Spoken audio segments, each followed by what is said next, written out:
Let's make lemonade. Okay. Let's go to work. That's the signal! Go, go, go, go, go! It's beautiful!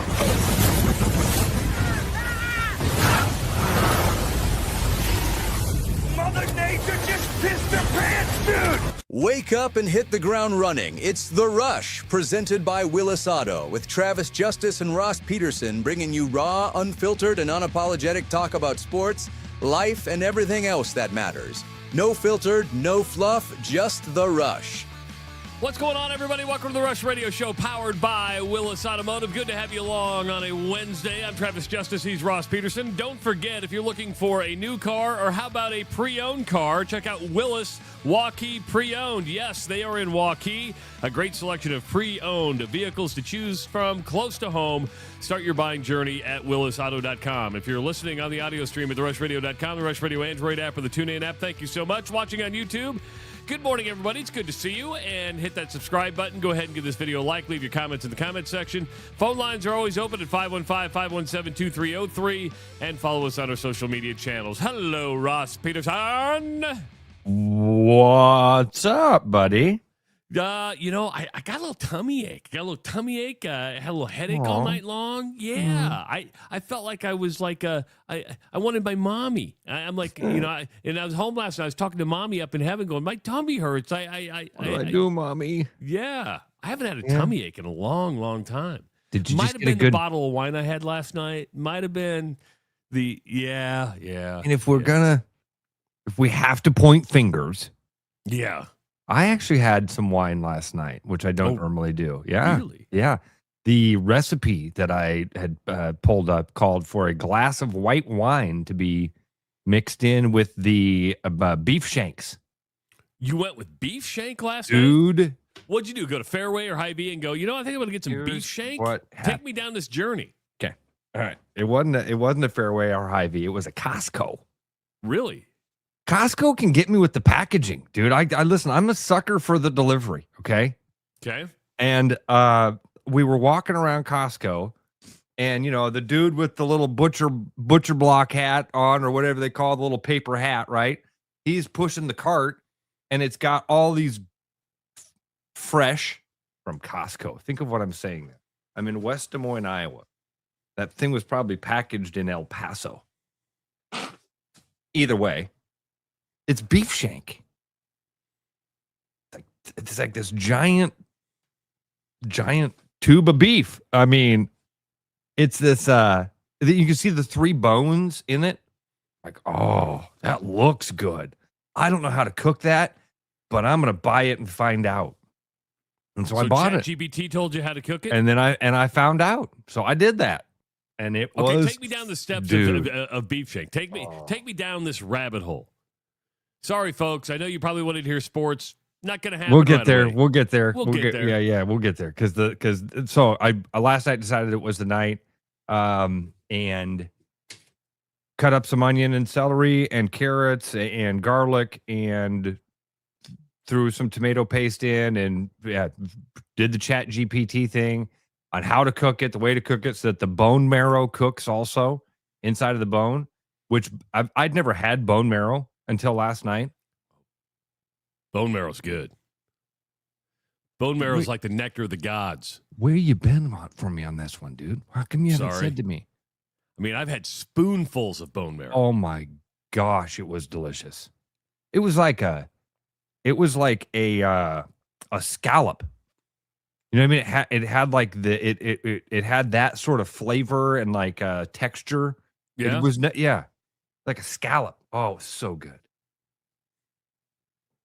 And then I did kind of made some mistakes. So it called for a glass of wine in the thing, so I put in a cup of wine, and then I'm like, well, if there's a cup of wine for you, cup of wine for me, 1 for you, 2 for me. And then the use a Chardonnay, a Pinot Grigio. It What was you a use? Pinot, yeah. Okay. Then fried them for about 4 minutes on each side. Got some brown on them. Threw all the other stuff in with it. Let that all cook for a few minutes, and then put it in the oven for like 2.5 hours. got the rice done just at the right time, nailed the timing of it. And then playing games, I'm killing it. Did dishes while it's cooking. I'm like, bang, bing, bang, boom. Music playing. I hear Sinatra in the background. Or Dean Martin. Valare. Oh. I listen to podcasts. No music playing, huh? I was getting, you know what I was doing last night? While I was doing all that stuff, I was going back through Ashley Okland stuff. And we'll get to that, I'm sure. Yeah, because I was going to ask you about that.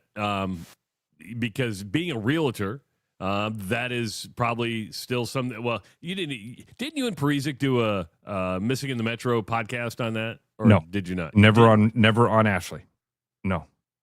That's one of the longest cold cases like in Central Iowa, and that was a national story too, because she was 27 years old, murdered in the apartment, or was it a house, or was it an apartment or condo? It was a house that she was doing. It was a townhome that she was doing an open house in. And so we'll get into that. Beef shanks were great. So was the bone marrow, but the more important stuff was this really important story, a 15-year-old story. The most,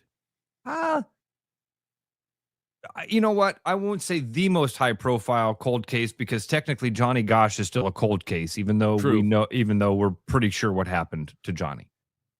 That's still technically a cold case. That would be the most high-profile cold case in Central Iowa, don't you think? Yeah, from a national standpoint, yeah. Locally, Ashley was right there, and in the realtor world, certainly, it was something that was still talked about.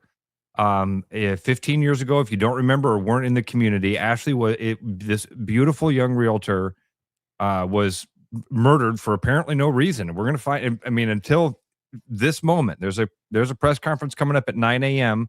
from the West Des Moines Police Department. But until this moment, we don't know why Ashley was murdered. And there's never been any sort of substantial leads on what happened with Ashley. So that, as we all know, that empty space in our brain gets filled with wild speculation. And so people filled in all sorts of conspiracy theories about what happened to Ashley, why a beautiful young realtor would be shot down for no apparent reason. All the rumors that you hear, you don't know if any of this stuff is true, because the cops were being very, very, very tight-lipped about it. Then some other weird things happened. Like, I remember at the time, a woman that was reported to have maybe even been the one that found Ashley, a couple weeks after that, was then suicidal. And a report came out that the lady that had found her, who had kind of an interesting name, I don't remember it exactly, but that stuck out to me, because a couple weeks later it was like, there's something's going on, because the lady that found her is now suicidal. Didn't end up committing suicide. The cops were able to find her and help her, and she, they gave her the medical attention that she needed. But I remember that being part of the conspiracy, where people were like, whoa, wait a minute. Why would this lady? Well, maybe just the trauma of finding a dead person would make you go, okay, I'm shutting this game off. I don't know. But that was there is trauma to that. I mean, oh my gosh. Oh, dude, you kidding? The neighbor who found my mother, who died of basically natural causes, but she opened the garage and she was sitting there, laying there dead. She goes, I can't ever step foot in your driveway again. She goes, I can't go over there. She couldn't even come over to the house afterwards when we were all cleaning out. She goes, I just can't come over. It's just too traumatizing. Do you know, and I don't want to say who, but do you know, I don't think you might. Do you know Shawnee's story of going on the ride along with Paul? No. Oh, dude, okay. Well, I shouldn't. I didn't know if he'd ever shared that on the air or not, and I don't. Anyway, find that. I don't know. I don't know what that would be like. I don't want to know. I watch fishing videos a lot, and every now and again you're scrolling across dudes catching muskie and pike, and then all of a sudden it's like, hey, I was on a kayak one day and I found a body in a river. You're like, oh, I don't want to watch that. Did you have a female getting arrested on your bingo card? No, I thought for sure. So, Trav, that part of this thing was part of the conspiracy again was this was a professional hit because one of the things I'd been told was they never found any bullets. They never found any casings or anything. Never found any footprints inside of the apartment was another thing that I had been told, or inside the townhome. So they thought this seemed like a professional hit where the person had parked because nobody saw a car. It was in a cul-de-sac. It was in a dead-end road at the time. Nobody had seen a car come in or out. Nobody had heard a car door. Nobody had heard a gunshot.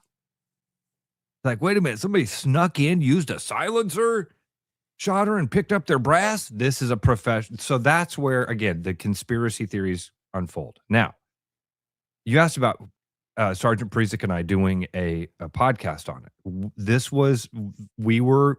That was a West Des Moines case, okay? We were doing Des Moines. Yeah. We were doing Des Moines cold cases, but we knew that was the one. As soon as we launched that, 100 people were like, you should do an Ashley Okland one. I'm like, yeah, we probably should. Right away, West Des Moines Police Department, I don't want to say we're not, didn't want to work with us. Because they talked to Sergeant Prizik, not to me. So I'm telling you everything third hand here. But it was essentially not at this time. Now, a lot of people have done podcasts about cold cases, right? And a lot of people in Des Moines that have done those or wanted to do those or that are fans of them reach out to those hosts and say, you should do Ashley Okland. So about a month ago, maybe more, about a month ago, I get a phone call from one of those fellow broadcasters. It says, hey, I got a phone call from this national podcast. They're thinking about doing an episode on Ashley. And I reached out to West Des Moines to make some contacts for them. And the person in West Des Moines said, not only no, hell no, give us the name of this person. We're going to tell them not to do anything. So that again rose a lot of red flags. This person was calling me to go, why would the West Des Moines cops say, we don't want any help on this?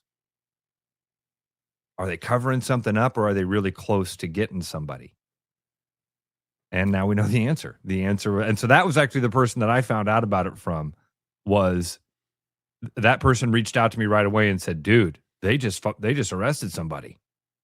And it's a woman. Not only did they say, hey, we've got a lead, we've got somebody in custody who we believe did this. And then when I saw the mugshot, I was like, well, I didn't see that one coming.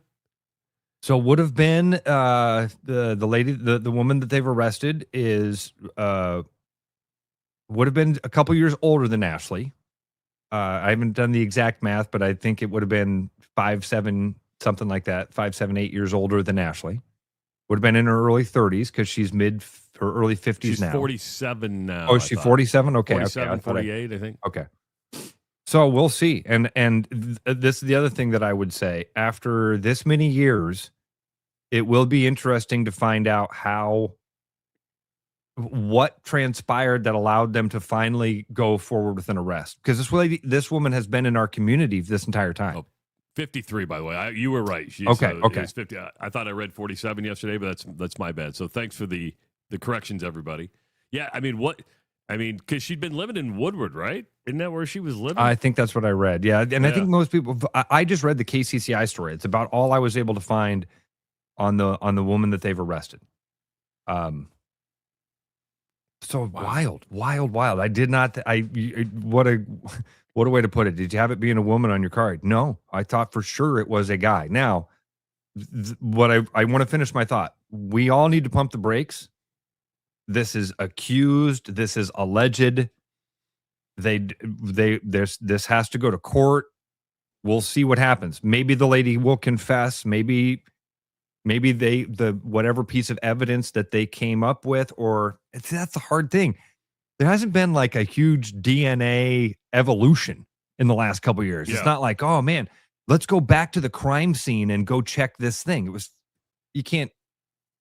So I'm curious to know what it was that happened in these last 2 years, and then maybe last year and last 6 months and then last 6 weeks that allowed this to move forward. Because it does seem to me just as a guy who, on the very soft Pillsbury Doughboy style, poked around on the edges of this thing at one point and went, something doesn't seem. They don't react the same way. When I was doing this, when you poked, people react, right? You go, hey, what can I get a question here? Can I get an answer here?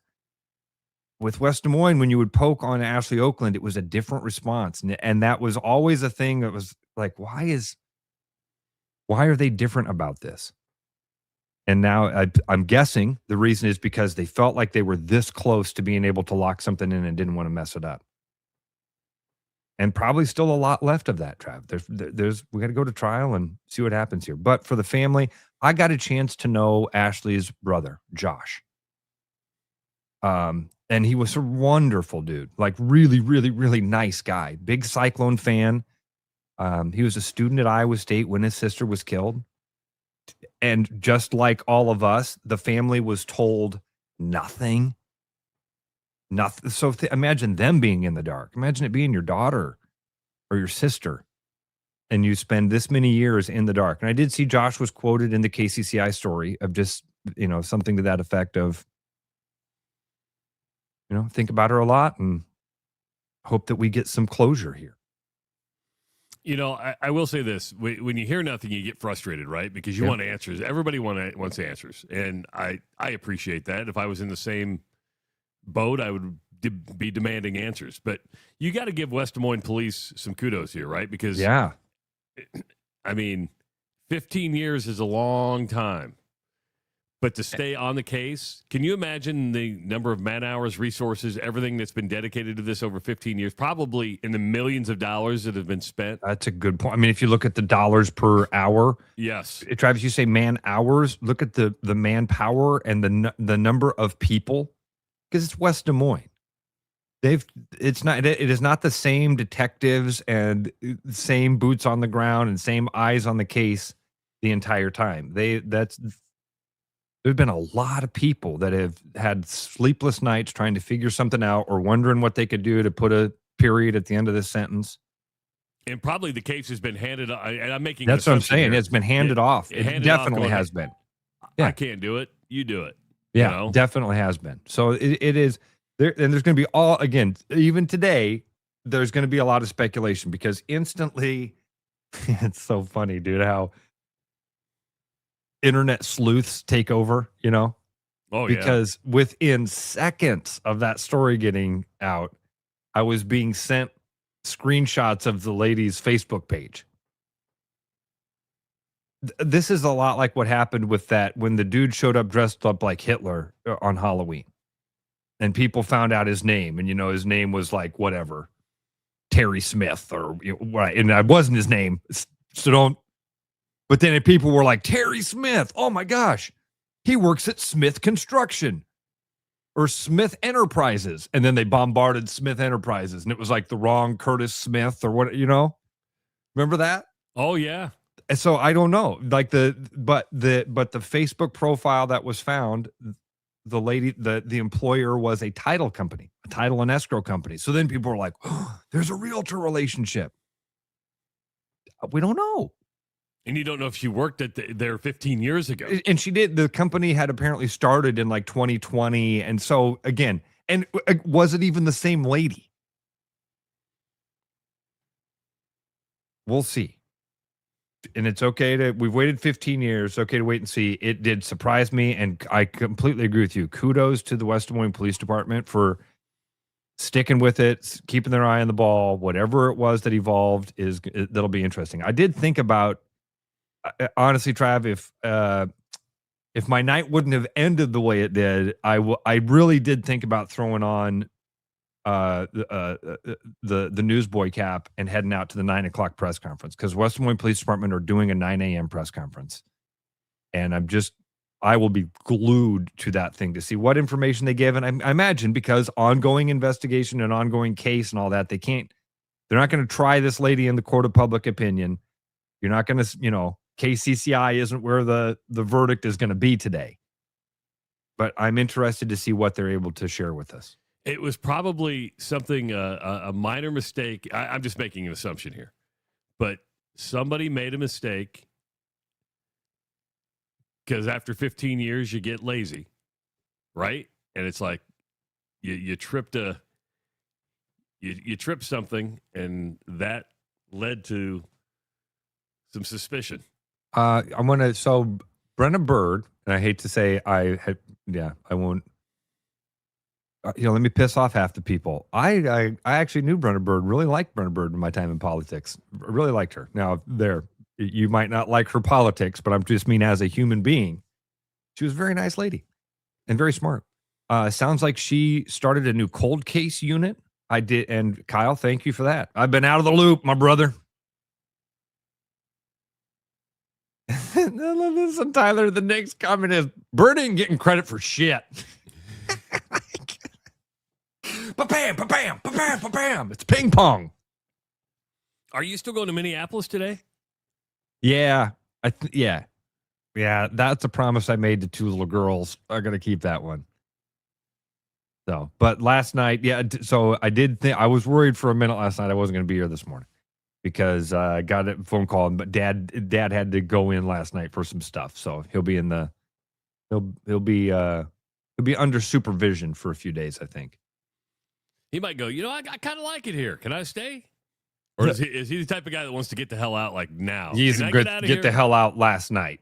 He was, yeah. So no HIPAA violations. Dude, did you see the president the other day talking about the congressman? He's up there with, is it Mike Johnson? That's the Speaker of the House. Speaker of the House. And he said they're sitting at a table and Mike Johnson's talking about this congressman from Illinois. And he's like, he's like, I just want to give kudos because he's dealing with a really tough diagnosis. And Trump right next to him is like, tell him what the diagnosis is. And he's like, it's not good. And he goes, it's terminal. It's cancer. It's going to die in July. And then Mike Johnson goes, well, that wasn't public.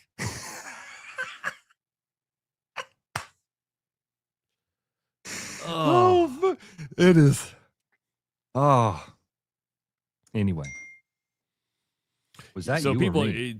Is you? I think Flagger was asking if your dad's doing okay. He's okay, Flagger. Thanks, buddy. Yep. Thanks for asking. He's doing okay. I was gonna say, sorry I didn't send you an update on that, Flagger. I'll get you an update. Yeah, he's gonna be all right, man. I head out of town today. I'm gonna go up to Great Wolf Lodge and take the girls up there and have fun. And then, we'll be back home. I'm still going to do the show tomorrow from up there. And then I'll come home tomorrow and then hopefully I'll be home. I'm probably going to have to listen to that Nebraska game like driving home. Nothing wrong with that. No, that'll be fun. I'll make the drive fast. Westwood one. You'll have some good broadcasters. Yeah. Did you, so you ready to chat sports? You ready to get into stuff or? Well, we're getting ready to take our first break. So, okay. And that's good. But I wanted to talk about the washed up walk-ons in Rush bracket challenge presented by the Urology Center of Iowa. We had a lot of people sign up yesterday. And I mean, a lot of people sign up and you still have time to get signed up. In fact, even if you missed the first round, you'll be able to get signed up, but we have some great prizes for you to win on the Washed Up Walk-Ons and Rush Radio Show Bracket Challenge presented by Urology Center of Iowa. The grand prize is going to be the Willis Auto Spa Silver Combo Detail. That's a $250 value. You're going to get a full interior and exterior detail to get your ride looking brand new. Ross has experience with the details are like at Willis Automotive. Your car is going to look brand new. It's going to smell brand new. I'm trying, like, you don't understand. And now, there is a problem with it. It's kind of like having Berkwood Farms bacon.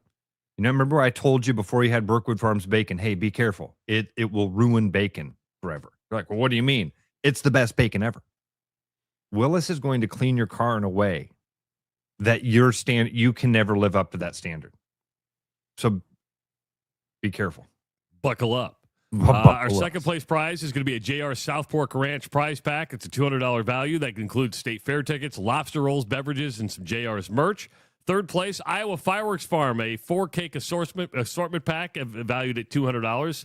So you pyromaniacs out there, even if you're not a pyro yet, you might set off this assortment and go, oh, I like fireworks a lot. That's going to happen. Fourth place prize, Bacon Fest tickets. That's coming up on April 18th at El Bait Shop. So get ready for that. And then our fifth place prize, a $100 gift card to El Bait Shop and a $50 gift card to Central City Liquor. If you need a reason to get signed up, that's it. All you have to do is go to our Facebook page, our X page. I got the link right there. I'll put it in the chat a little bit later on. But join the bracket challenge. I think we've got quite a few people in there. And it's a different one. You fill the bracket out each and every round. You don't do one bracket and just sit and wait. We're going to make this competitive. You've got to be studious when it comes to this. Got to keep going back, filling out the bracket. And Brian says you're going to have to share the link every round. There is an option to have them send you a message to remind you if you need to do that. But yeah, with the prizes that we have here, we ain't going to have to remind you. We ain't going to have to. Yeah. So yeah, coming up at 7:30, if all the technology works, Bill Fenley is going to be joining us. I know Jan Jensen was supposed to join us yesterday. We got lost in the crosshair. She actually tried to reach out to us on X, which was really cool to say, and I just didn't see it. Say, hey, give me a number, I'll call in. But she's gonna. I didn't see that. Yeah, she's gonna join us tomorrow. We're gonna, and she's actually gonna do it on her day off. They're off tomorrow, and because they said, hey, can we do it Wednesday? I said, I don't want to do Jan and Bill back to back. That just looks weird. And Why? so, well, I didn't. You know that you know that better than I. I don't mean to question that in that way. I genuinely question. Like I wouldn't have thought of that. Yeah, and I didn't want Jan waiting in the queue while Bill was there, or vice versa. So she goes, no, we'll do it on Thursday. I said, okay, that's cool.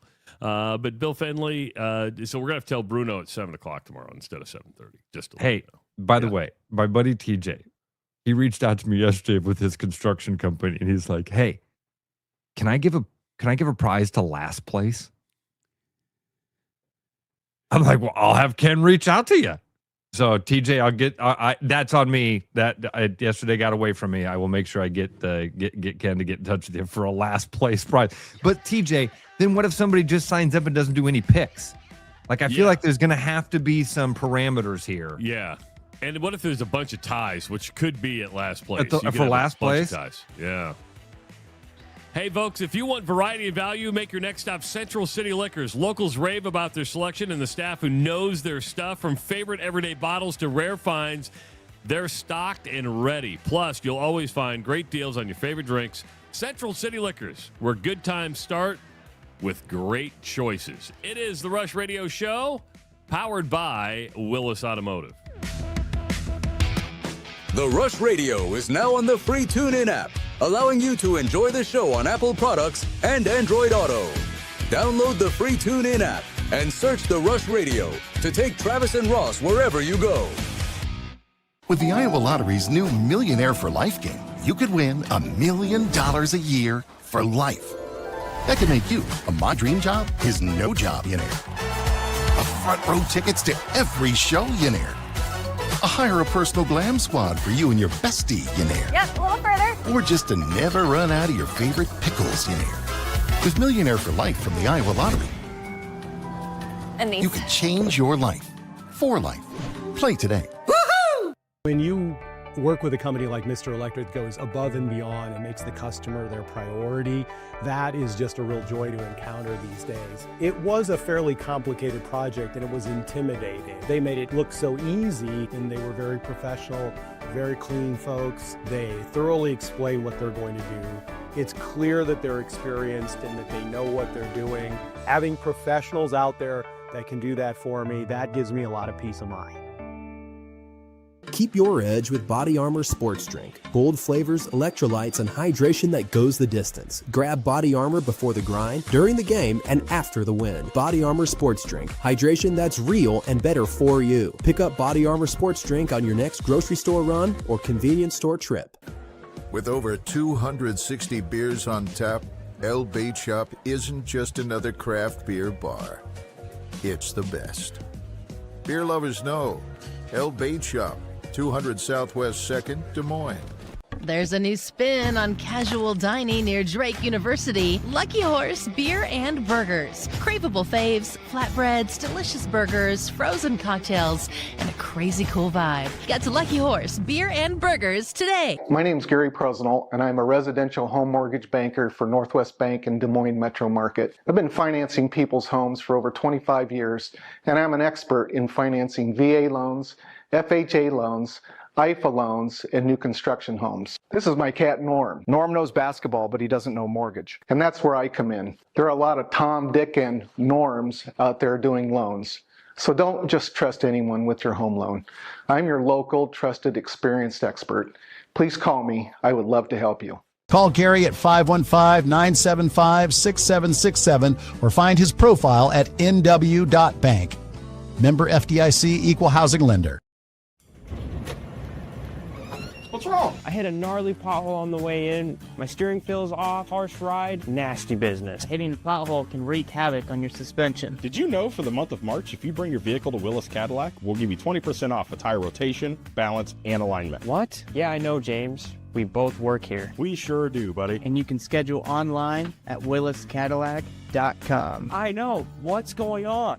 Great savings. That's what's going on for me and you. Hi, it's Noel. If you're thinking about popping the question, start with a jeweler you can trust. At Fiscus Jewelers, we offer the largest inventory in Ankeny, featuring stunning engagement rings and rare and forever natural diamonds, pre-screened with advanced technology. If you don't see exactly what you're looking for, we'll custom design it together, and our CAD drawings are always free. And when it's time to say I do, don't forget the guys. We offer the largest selection of men's wedding bands around. Fiscus Jewelers, your jeweler for life.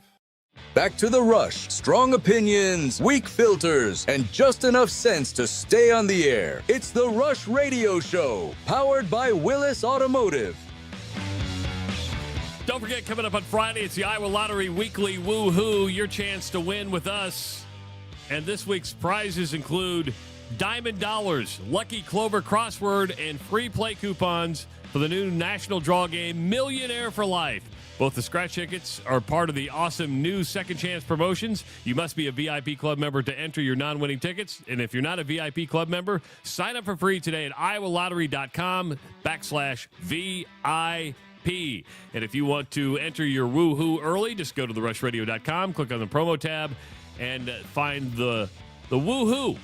And tell us, we got one yesterday, so we already have a submission for Friday. We want to hear what your woohoo is, or you can also call it in on Friday. 515-517-2303 is the number to call if you want to have a conversation with us.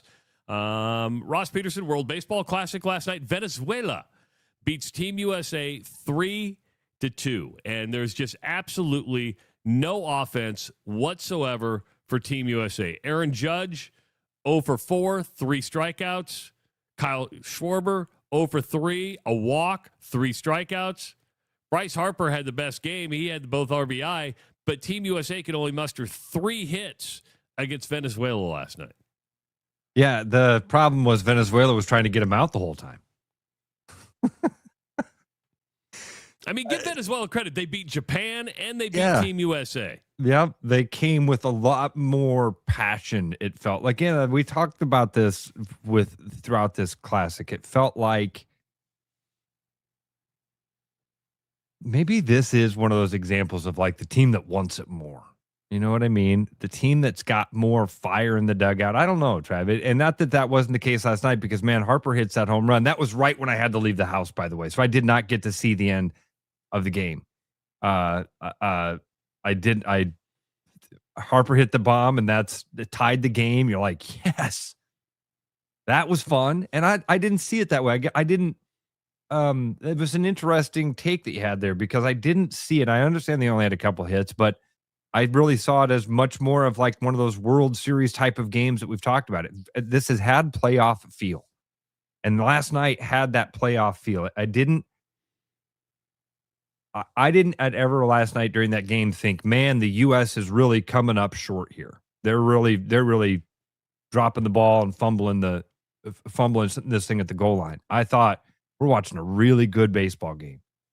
Every pitch seemed to matter and seemed to build that tension and that. So I wish I could speak on the last couple of innings there, but I didn't get to see the ninth. But I want to speak to your greater thing, what you said of, Venezuela just wanted it more. And I don't mean to take somebody's takes. That's fine. No, because I'm watching Unsportsmanlike on ESPN2 this morning, and they're having a big conversation about it. And it is, Team USA just didn't care. And Venezuela wanted it more. Are we going to take this thing seriously? I think Team USA's only won one or two World Baseball Classics since 2006. Maybe one. I'll look maybe into that up. one. I feel like it's maybe one. They haven't won a lot. And let's be honest, we're Americans. We're arrogant. We think we should win absolutely everything, right? I mean, we think we should win, except in the World Cup. It is baseball. Exactly. Exactly. But if we're going to keep doing this World Baseball Classic, if we're going to get the crowds that we had, and by the way, Miami's new baseball stadium, which isn't that new anymore, hasn't had so much fan excitement inside that ballpark ever, because the Marlins aren't worth screaming for. Ever. If we're going to keep doing this, which we will, every 3 years, is this something where we've got to say, hey, Major League Baseball teams, we know we have to take care of your players, but we're gonna take this a lot more serious. Listen, you go look at the Dominican teams were a lot more. What's the word I'm looking? If you're going to say that the U.S. didn't actually have their best team out there, I would say the Dominican teams were the Latin teams were a lot more affected by that. They had the insurance companies really kind of locked them down, and the Dominicans still went on, or Venezuela still went on to win the thing. Dominican Republic won it in 2013. Japan won the first two. Then the U.S. won in 2017. We didn't have one in 2020. I remember why. In 23, Japan beat the U.S. In 26, Venezuela beats the U.S. So the U.S. has been to the finals the last 3 years, the last 3 times, and only won one in the 6 World Baseball Classics that we've had. I mean, it's disappointing. I think there were a lot of people fired up for Team USA. Who's the closer from the Padres that did not pitch? What was because Miller? they were, yeah, Mason Miller, yeah, right-handed kid, kind of a weird delivery. He was the A's closer for a while. Is that the kid you're talking about? yeah. And I think they made a deal like they were only going to use him like in a save possibility. Well, you give up the 2-run or the double in the 9th. Should he have been in at that point? I mean, because you're making deals with pro baseball teams, don't you just say, hey, we want to win this game. Sorry, Padres, we're putting him in. No. Travis, it's an exhibition. But you know what? People got fired up about the exhibition. People did get fired up about the exhibition. Who's paying him? The Padres are. If you're the Padres general manager, president, trainer, teammate, you've got a 162 game season coming up. You see him on an exhibition game throwing 107 miles an hour. There's just no good time to play this, is there? Because no, there is. Relax. No, relax. Let's not overreact to losing a baseball win, game. Ross. I want to win. I understand. Here's the situation. Okay, we lost a baseball game. You had a game where you got 2 hits. Well, tip of the cap to the pitcher who went out there and dealt to 9 major leaguers over the course of 9 innings. Good job, guys. They were trying to get you out, and they did it. So you lost a baseball game. It's an exhibition baseball game. The point of the exhibition baseball game was to prime the pump for baseball, get people excited. You did that. You did it. The goal was achieved. The goal was achieved. I want to push back on you a little bit. Okay, And on one thing. Was it an exhibition baseball game? Because I tell you what, the teams like the Dominican, Venezuela, Japan, they didn't act like it was an exhibition baseball game. They're getting paid.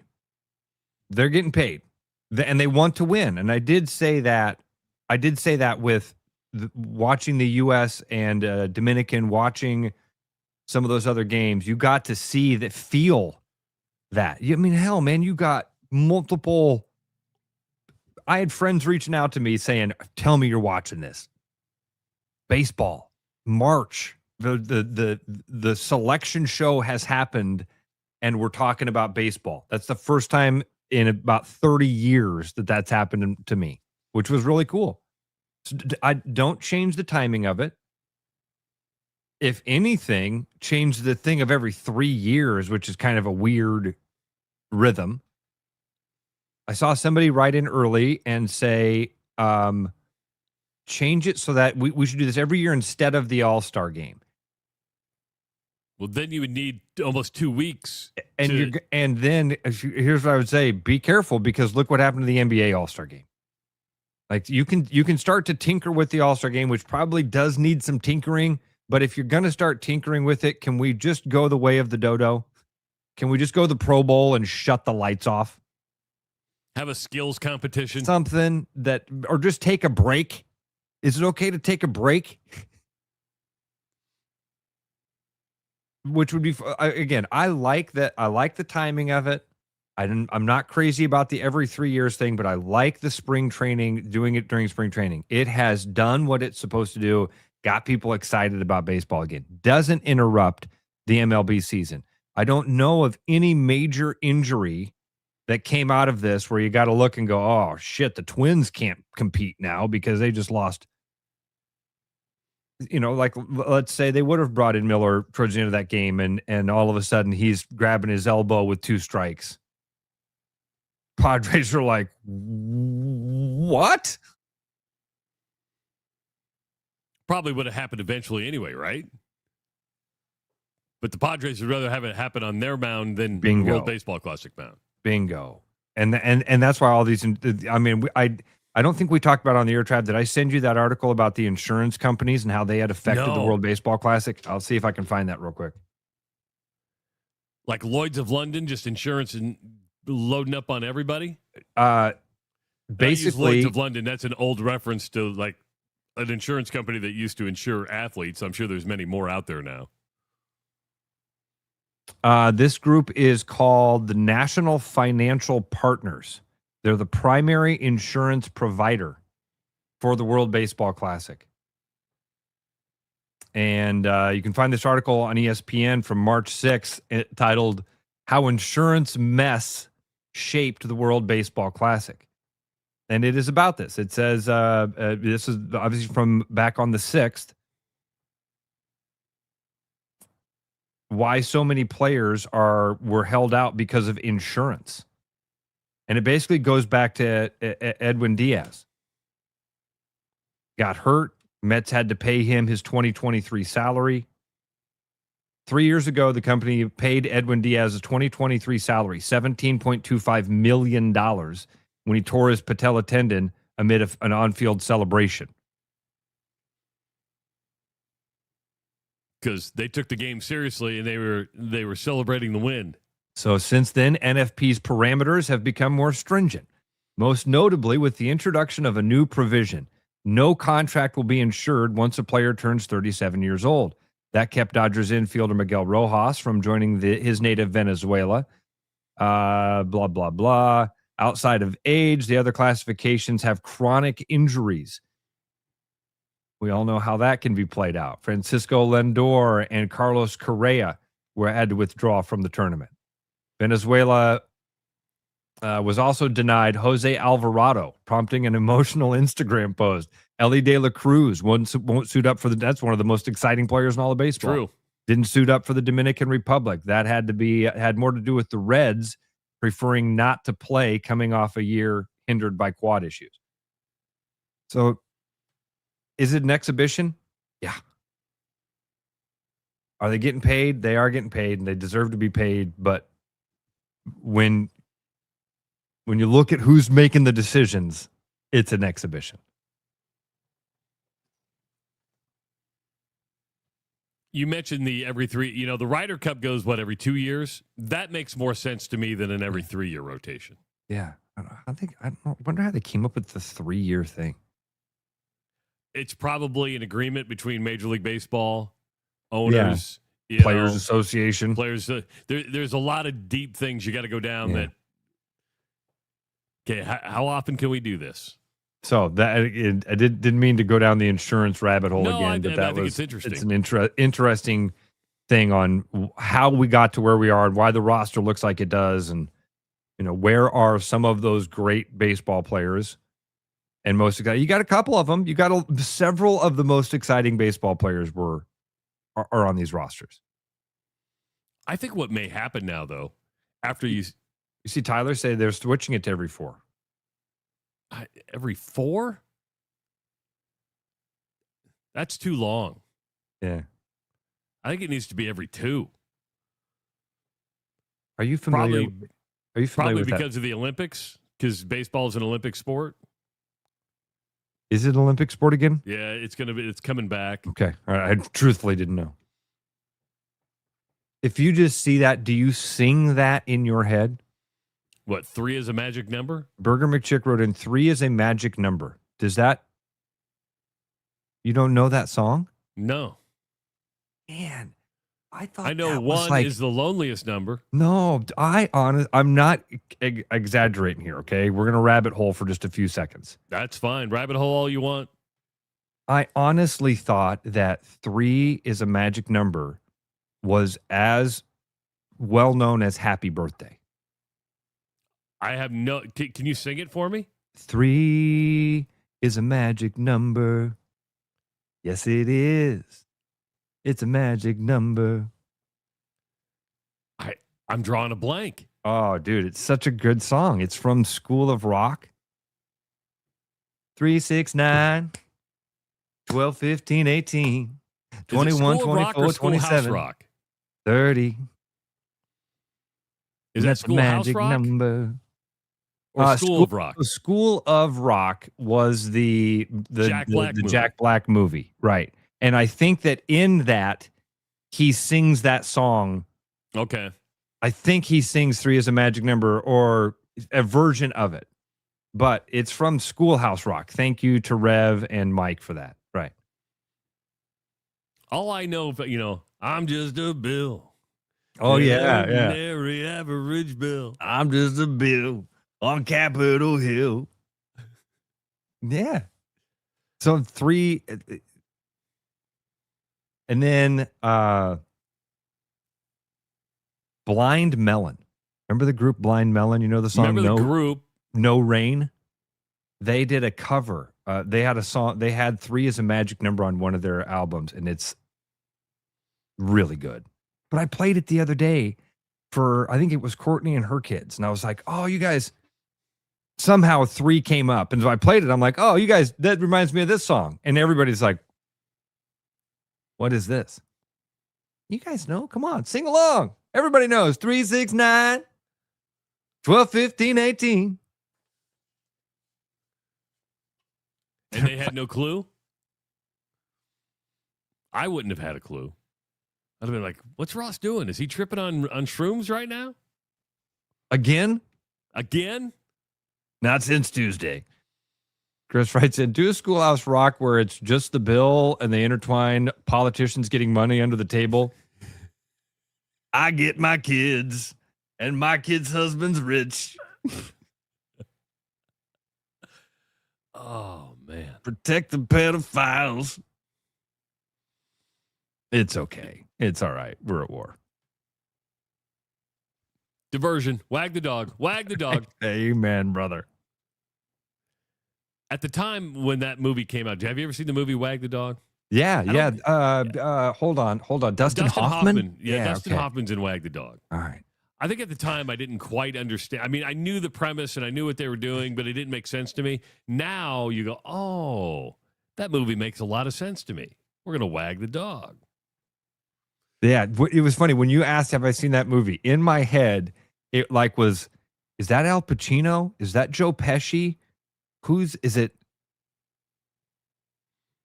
It's Dustin Hoffman. Tootie. Right? Wasn't he Tootie? He was Tootie. Not probably the Dustin Hoffman movie I would bring up. I mean, if you said, hey, give me some Dustin Hoffman movies, I would start, with The Graduate.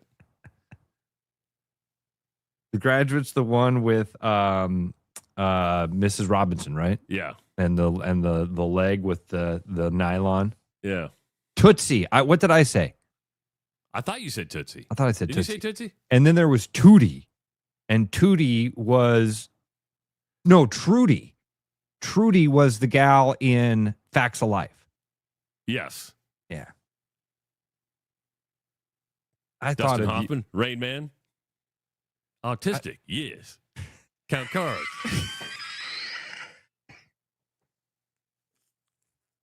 Again, we find ourselves funny, folks. You know our love for Tropic Thunder. I thought of you the other day. Rabbit hole.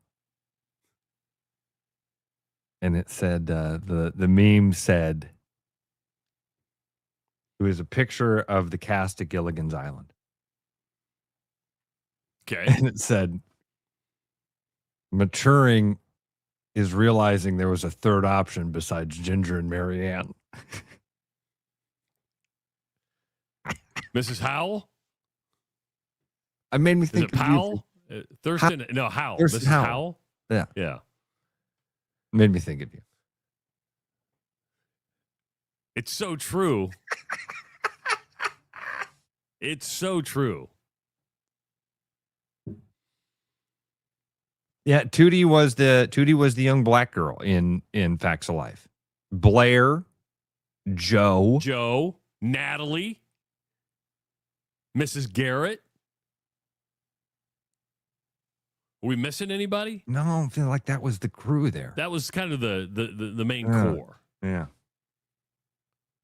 And then for my generation, it was Saved by the Bell. And I would say, yeah, that was my generation too. Because when I got to Grandview, I mean, it was daily appointment to sit and watch Saved by the Bell. You wanted to watch Tiffany Amber Thiessen, who's a good follow on Instagram. Just to let you know, good follow on Instagram. She does a lot of cooking stuff. Maybe she'll be doing the beef shank with bone marrow. Oh, I'm telling you, dude. That's going to be something that I do more often. It was fantastic. House smells amazing. Well, you know, Burger says it's a psych test. Ginger or Marianne? It's to me, it's clear cut. It's Marianne. It's clear cut. Yes. Okay. That is we haven't done this in a long time. That's called a thought ending cliche. When somebody says something like it's clear cut or it's obvious or nobody could think it's anybody but what they're trying to do. Travis doesn't want to actually debate which one he thinks it is. He just wants to shame you into thinking the same way that he does. It's a tactic, folks. Don't fall for it. It's kind of like Scooby-Doo, Daphne or Thelma. So you say it's obvious. Which one is the obvious choice then? To Marianne, to me.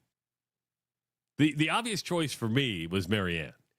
I think when you're growing up, it's always Ginger because she dressed seductively and she was a redhead. But as you get older, you go, oh, Marianne was the one. Okay, hold on. You got to help me out here because which one was which? God, they're both beautiful. Yeah. But it's clear cut. Clear as Clear day. I mean, there's only one of these women you'd ever want to see naked. Which one is the clear cut one you said? Marianne. It would have been Dawn Wells who passed away a couple years ago. Which one is Marianne? Ginger's got to be the redhead. That makes sense. Yeah, Ginger's the redhead. Yeah. She was like she was really uppity. She was like an actress. Yeah. Yeah, I didn't like her for that, but she's a pretty lady. Who was the dude that played Gilligan? What was his name? Denver. Bob Denver. I almost said John Denver. That John Denver's full Alan of shit. Hale, I believe, was the captain. Gilligan. Talk about typecast. Talk about typecast. A stoner. The Gilligan character, that dude who played Dobie Gillis and Gilligan. His whole life, then he was Gilligan. Poor man never got off that island.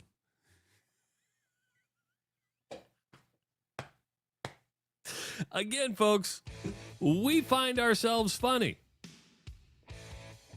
Really, really funny. I guess we don't need to take a break yet. We got a couple more minutes. Oh, okay. All right. Good. Yeah. Sorry. Good. No, I was jumping the gun there. Jumping the gun. Did you did you watch the first four at all last night? Because one of the things that I did not see was the Apparently, Charles Barkley and Dick Vitale. Was it bad? Well, it was just I don't know what you're going to bring up here, but I watched the beginning of the Texas NC State game, and it was Vitale and Barkley, and it just was uncomfortable. You know, this mutual adoration. Vitale not even close to being what Vitale was. Yeah. Barkley being Barkley. Barkley's great in the studio, right? There's a Barkley's difference. great. Barkley's great, period. But you got to be. It's kind of like Bill Walton in a way. Yeah. Like you're not tuning in for the great analysis on what happened under the hoop, and you're tuning in for the entertainment of it. I didn't get to see it. I just saw people reacting to it, and like some of my text groups were like, "Holy cow, are you guys listening to this?" And I didn't know if it was funny, bad. No, wasn't spectacular. I started watching the Texas NC State game. I didn't make it to the very end, which Texas won on a last second shot. Yeah, beating games NC looked State. the games looked like they were great games. Both of them did, right? I mean, both of them were not bad. But yeah, it was one of those things where it's like, oh, Dickie V. Yeah. Just stick to X. It's kind of, Lee Corso's hung it up. You're a good dude. Fighting a good fight. I didn't see it, but and again, I did pairing him with Charles. Too much personality there or something. I don't know. And maybe it would have been better in a studio. So Tom wrote in and said it felt like a shitty podcast for a while. Hey, if you're looking for a mortgage for your new home, Gary Presnell is the man to call because he's a mortgage banker with Northwest Bank, financing residential homes for the past 25 years. He can get your loan pre-approved in less than 30 minutes. It can happen after hours during the week or even on weekends. Gary's been the state's top producing mortgage banker the past 8 years. So you need somebody who's trusted, you need somebody who's local, and you need somebody who's experienced, and that is Gary Presnell. Give him a call at 515-975-6767. That's 515-975-6767 today. It is the Rush Radio Show, powered by Willis Automotive. The Rush Radio is now on the free TuneIn app, allowing you to enjoy the show on Apple products and Android Auto. Download the free TuneIn app and search The Rush Radio to take Travis and Ross wherever you go. With the Iowa Lottery's new Millionaire for Life game, you could win $1 million a year for life. That could make you a My Dream Job is No Job-ionaire, a front row tickets to every show-yonaire, a hire a personal glam squad for you and your bestie-yonaire. Yep, a little further. Or just to never run out of your favorite pickles-yonaire. With Millionaire for Life from the Iowa Lottery, And these. you can change your life for life. Play today. At Iowa Floor Covering, we believe great floors start with great service. Whether you're looking for a plush carpet, durable LVP, timeless hardwood, stylish laminate, or beautiful tile, including custom tile showers, we'll help you find the perfect fit. No pressure, no pushy sales tactics, just honest guidance from a team that listens. DIY Weekend Warrior, we've got the products and advice to set you up for success. Iowa Floor Covering, floors you'll love from people you can trust. More Iowa in the Iowa Tap Room than you may realize. Housed in a building nearly as old as Iowa itself, the Iowa Tap Room greets you with a harvest of 120 Iowa craft beers on tap from all corners of the state. And the food doesn't get much more Iowa than this. The Iowa Tap Room, all Iowa beer, one amazing place.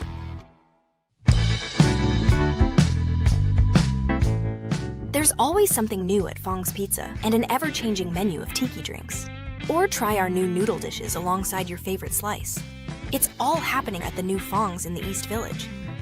Thinking about buying a home? Get pre-approved in 30 minutes with Gary Presnell at Northwest Bank in Des Moines. Gary offers first-time home buyers programs, VA, FHA, IFA, and conventional loans. Call Gary at 515-975-6767 or find his profile at nw.bank. Member FDIC Equal Housing Lender. Start spreading the news, 'cause it's time to buy booze, and there's only one place to be. You can see all your friends, the good times never end unless you're just loitering. It's Central City. We can make your dreams come true. No guarantee your dreams will come true. Central City. All this booze is waiting for you. Look at all this booze. Hi, I'm Steve Olinger, Service Director here at Willis Nissan. We are offering 2 end-of-winter specials. Coming out of winter, you know it's pothole season. We can help your vehicle stay aligned. We have a special with 20% off alignment and rotate in balance. If you need tires, we are offering buy 3, get the 4th tire for $1. Go online to willisnissan.com to make your service appointment today. Every business has priorities, and Priority One Heating and Cooling is no different. As a service provider, we prioritize quality air conditioners and furnaces that will keep your home at your comfort level year-round. As a small business, we prioritize doing things the right way and treating people fairly. As a truly local business, we prioritize our community. As a veteran-owned business, we prioritize duty and commitment. For big business service with local value, trust your home to the place where you are always Priority One. Game on, keep your edge with Body Armor Sports Drink. Bold flavors, electrolytes, and hydration that goes the distance. Grab Body Armor before the grind, during the game, and after the win. Body Armor Sports Drink. Hydration that's real and better for you. Pick up Body Armor Sports Drink on your next grocery store run or convenience store trip. Like a rash you thought was gone. Travis and Ross aren't contagious, but they are addictive. It's the Rush Radio Show, powered by Willis Automotive. Hour number 2 of the Rush Radio Show, powered by Willis Automotive and Willis Infinity. Big offers on their most popular SUVs. The QX80 models with up to $9,000 retail cash plus financing as low as 0% for 36 months and 3.9% for 84 months. And QX60 models with up to $6,000 off of the same great financing options. If you're listening on the audio stream at therushradio.com, the Rush Radio Android app, or the TuneIn app, thank you so much. Watching on YouTube, hit that subscribe button, leave your comments. Always feel free to call the show at 515-517-2303, or you can follow us on our social media channels. What's going on there, Roscoe? You didn't notice my, and if you were listening on the app right now, you probably noticed about a minute of dead air because my thing blew up in the middle of... Oh, I didn't even notice that. Yeah. You got up, went away. I was able to restart real quickly, so that was nice. But nobody on YouTube saw it. Just if you're listening on the app and the stream, I apologize for that. But we're back, and you didn't miss any of us talking, which is good. You mentioned the first 4 games. You had Howard beat UMBC last night, 86-83. They advance now to be a number 16 seed to play Michigan. So that's the first one. In the late game last night, Texas had a shot with 1 second to go to beat NC State 68-66. That's that mark. That will be, even though it's the second game, that's going to be in the one shining moment video, right? Course. Because you already have a buzzer beater. We'll get 3 more. We'll get 3 more, but that one, yeah, of course. Yeah, that's exactly what we all thought. You hit that shot, you're like, it's here. This is it. That felt like did that again. I wasn't watching it, but you see something like that, and that clicks that thing of like March Madness. That's the tournament that I'm looking forward to on Thursday and Friday, and that just happened on a Tuesday night. I don't want to be a stickler, and you tell me if I'm being a total asshole here. I love it. And I'm going to call John Higgins today at some point. Okay. Because I want to know, and the right thing was probably done. But if I'm NC State and I'm Will Wade, I'm looking back on this and going, hold on, something should have happened here. So they hit the shot, and I want to know if anybody else saw it. I don't think, and I could be wrong here, this is when the interpretation, when NC State took the timeout. But as soon as the shot went in, an assistant coach for Texas, Ross, was halfway out of the court. I did see this, and I wondered about that. I saw one of the things I saw was that same. That's a technical foul. That take of like, hey, how is this allowed? There's time on the clock here. Yeah. Now, there was a timeout called, but I don't know when the timeout was. But we're talking almost immediately that assistant Oh, he's coach, in the paint. He's in the paint. Yes. Like he gets into the paint. Yes. I get going 2 or 3 feet out on the court. I'm okay with that. When you're in the paint, that's a different story. What's the right thing there to go, hey, they called a timeout anyway? Or do you go, you got to have grace somewhere, right? This is where it gets so. This is why we can't have robot umpires for everything. There's got to be some discretion. I mean, Travis, I would say in a little ways, this is kind of like your thing on court stormings. Like the emotion overtook the man. We want that to happen in sports. So let's just combine a bunch of pieces of the puzzle here, because Higgins also has told us game doesn't get called the same at the end of the game as it does at the beginning. And you as a fan don't want that. You as a fan don't want the off-ball screen called with 3 seconds remaining. You would freak out if that happened. But you want that called early in the game to set the tone and make sure the rules are being followed. So if that's being changed and stuff like this has changed, I don't have any problem with it not being a technical foul. Under the technical rules, is it a technical foul? Yeah. Oh, yeah. I bet he got his ass chewed when he got in there, too. Like, did you see the other assistant? Another assistant reached out and grabs him and pulls him back in like he's saving him from a fire. Yeah. And I get the emotion. You're right. You want that emotion. You would like that excitement. But if you're Will Wade, you're like, I need a technical foul so I can go to shoot free throws and get the ball back with a chance to win. Yeah, I don't think you call it. And they did. I think that's what John will say. I think John will say the same thing. Like in that moment, I imagine as an official, I wonder what that's like. Actually, you've kind of trained yourself to be reactionary. As soon as you see it, blow the whistle, make the call.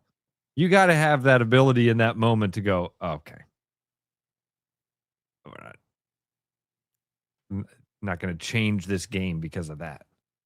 What you want, and assistant coaches are different than head coaches, right? I mean, the title's different. The emotion is probably different. What you want in that case is like when Iowa popped up on the screen and they show Ben McCollum. You know, the team celebrates, gets up, and Ben McCollum's at a cocktail table.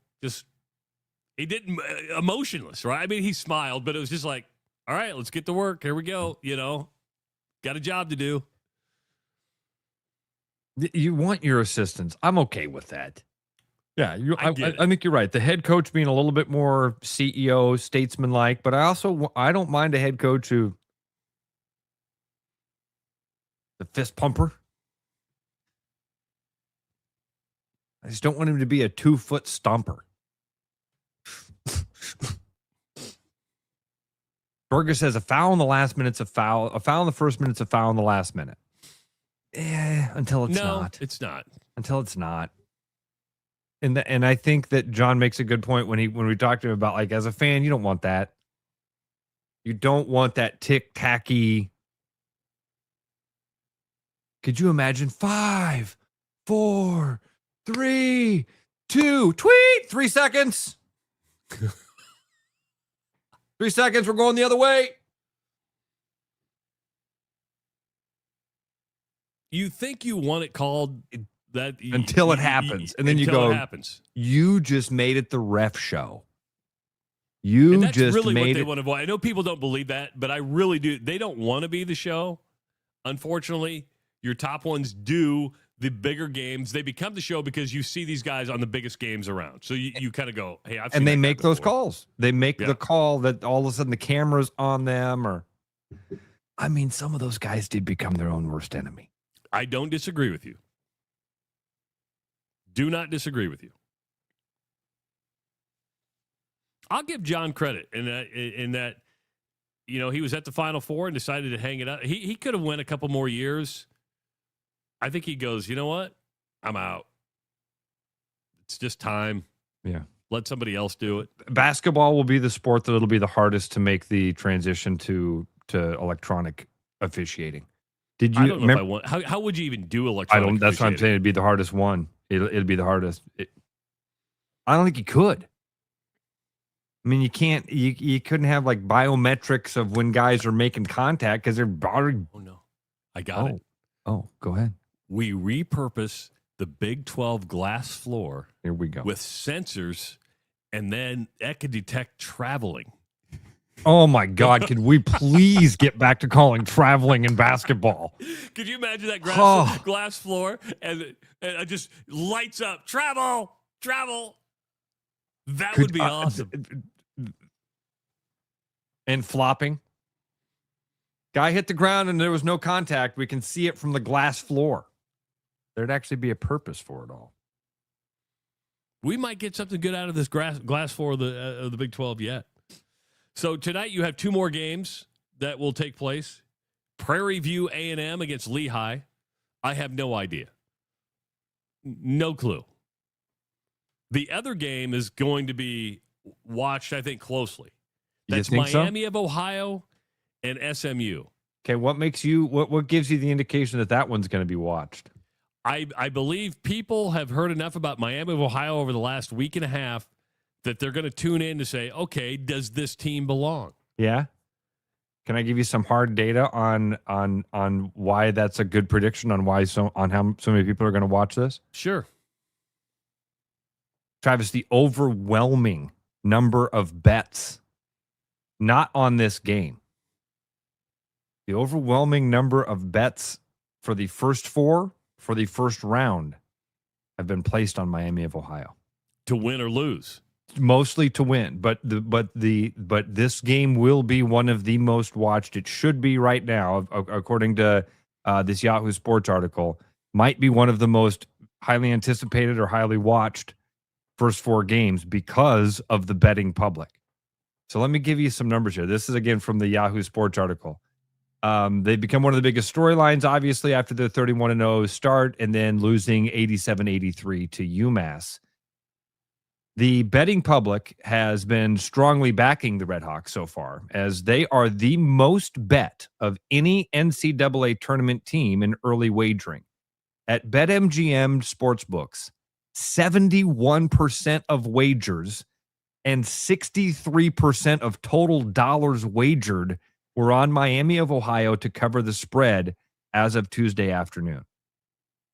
That's not just in that game. That's not 63% of the money in that game. Hear that again. They are the most bet of any NCAA tournament team, with 71% of wagers being on Miami of Ohio. 63% of the total dollars wagered. One sportsbook said, we opened Miami of Ohio at plus 8.5 and took a heap on Miami money. Now we're down to 6.5, and we're starting to see some money come back on SMU. Certainly plenty of interest on the Miami money line. A whopping 81% of money line wagers on the game are on Miami of Ohio, which opened as a plus 260 underdog and is now at 225. And again, this is as of Tuesday afternoon, according to one book. It's been all Miami money so far with tickets. Casey Degan says at Westgate Las Vegas Superbook, and I don't think that's going to change.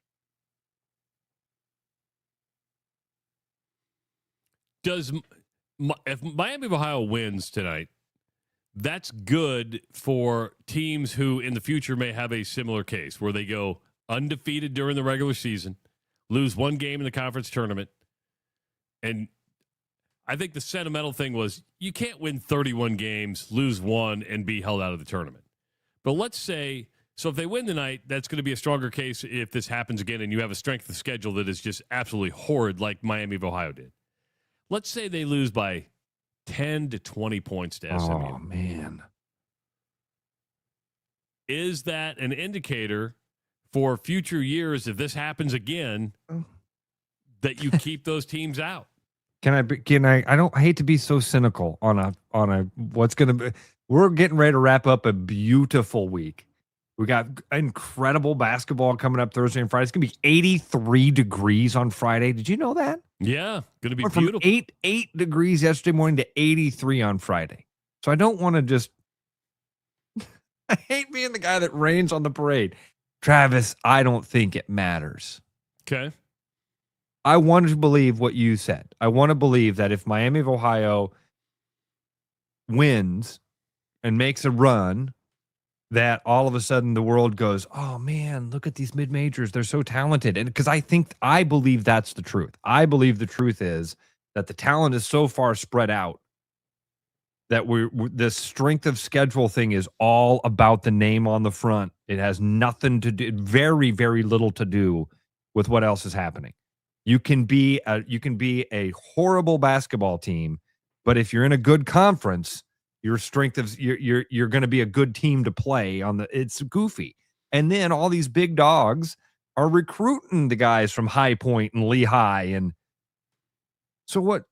If that's where the talent is, it's going to end up at Kansas. Why are we ignoring it when the guy's wearing a Ball Point or a Ball State jersey? So that's what I would hope happens, but that's not happening. Even if Miami of Ohio, so I'd love my answer is: if they lose, it matters. If they lose, it is if they lose nail. by 1 or 2. If they lose by double digit, I think it matters. If they keep it close and let's say it goes down to like a Texas NC State game last night, then you go, okay, that's an ACC team. What's the right way to put this, Travis? The mid majors are like a dying body running out of breath. There is nothing that's going to save it. So Miami of Ohio could go on a Final Four run. It's not going to change the way the mid majors are perceived next year. But if they lose, that's a nail in the coffin. Unless it's a breath out of the body. Now, let me push back. Okay, yeah. And that is, I understand what you're saying, but if you get a St. Louis, you get a UNI that goes a little bit deeper. Let's say they pull off an upset. But if you can get to the round of 32 or the Sweet 16 of your mid-major, that helps that cause a little bit more than having Miami of Ohio knocked out. This is why my point against that and why I hope you're right. I really do hope you're right. And I'd love to see UNI or Miami of Ohio be that team that makes that run. Hell, I'd like to see both. A couple of those teams do it. That'd be really cool. Travis, I think even if you had 3 teams make the Sweet 16 that were Cinderella type of teams, mid-major type of teams, we had Loyola of Chicago make the Final Four. We had Wichita State when it was in the Missouri Valley Conference make the Final Four. And it didn't do anything. No, it pissed them off and made sure. It made them go, this is ours. This is ours. You guys don't get any of this. The hell do you think you're doing coming here and winning?